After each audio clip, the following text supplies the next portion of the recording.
sat na gim na tol na te om lo hi lo ma te to te ong kan tan pi a kum thung sung to tung zet en ti bi ong ton pi to pa tung a lung ram ko na nong lam to hi chi ong san wa ming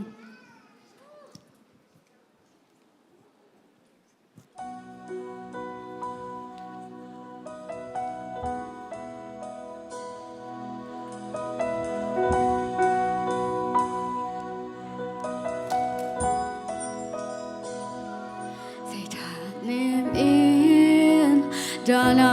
may pinong tuham cha Gimintol in Pangig bibang lelin Hizong to pa Trời ta kiên năng cùng aki Hồng lên illa Kasya nga hồng kholo Nung lam to hi Gozona mo sang dona nung lam to hi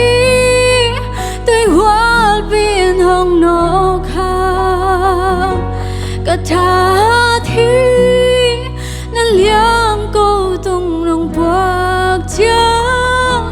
nung lam to hi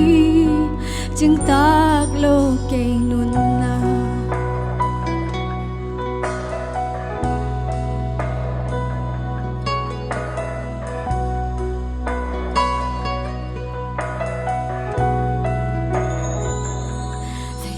nêm yên đã là mấy pin hồng cha gim min to lin ban gig pi bang lel in hi zong to ba trời ta kiên năng công a khi hồng lên illa kasya nga hồng khô